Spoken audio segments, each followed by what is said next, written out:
Stone, Cleveland and Sundberg, 1999, performed an acoustic analysis of speech and singing by 5 professional country singers from the south of the USA.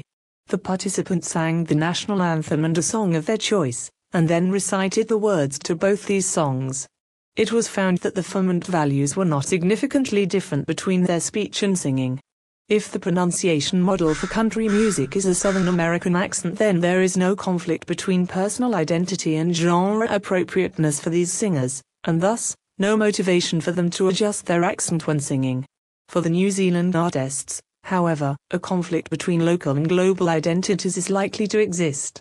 Now imagine all the young teens, singing along to the anthemic "Bang Bang Bang on the Wall," from dusk till dawn, in their bedrooms. What impact will this have on the few that go on to write and release their own music in the coming years?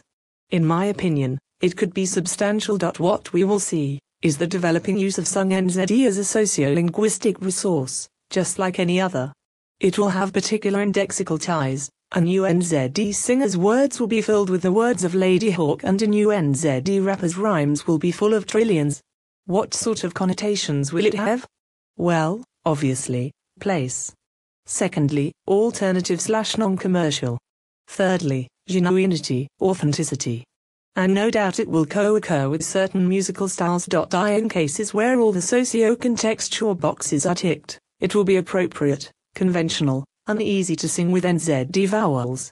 The evolution of this process is in its infancy, but may progress rapidly.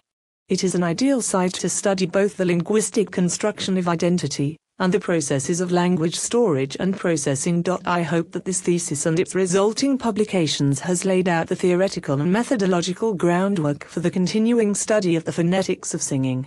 The processes described are no doubt happening in different ways and on different time scales all around the world. Because study of popular singing deals with an already recorded form of language, there is significant scope for establishing how patterns of pronunciation have changed over time, across regions and between musical genres. For example, the current state of Australian hip-hop as being pronounced largely in an Oz style may represent the end of a process of a localization. It would be very interesting to analyze the 15-20 years of hip-hop which preceded this state. In the same way, the acoustic analyses presented in this thesis may provide a baseline for the changes in NZ singing accents. It may be that in 10 years' time there will be far greater variability, with NZ being sung in a wholesale way for some genres, and being mixed into the pronunciation of others. Above all, I hope that in this study I have convincingly put forward an argument for the study of singing accents as being more than a tangent from variationist sociolinguistics, done for descriptive purposes, or out of curiosity. Rather, it provides an enlightening case study of context-dependent style shift, showing how a single speaker-listener can adapt their phonetic space in quite dramatic ways, according to the tensions between centrifugal and centripetal forces. The phonetics of singing provides fertile ground for the study of performativity, the tension between structure and agency and speakers' metalinguistic awareness. As such, the study of singing accents can greatly contribute to the understanding of how words and sounds are used indexically, in the construction of social and personal identity.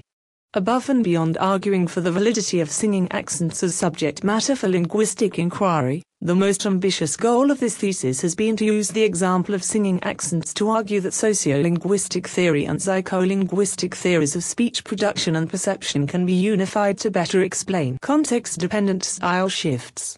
A robust and predictive model of social variation in language behavior can benefit from both the macro and micro perspectives offered by social constructivist theories of style on the one hand, and exemplar theories for the cognitive representation of language on the other.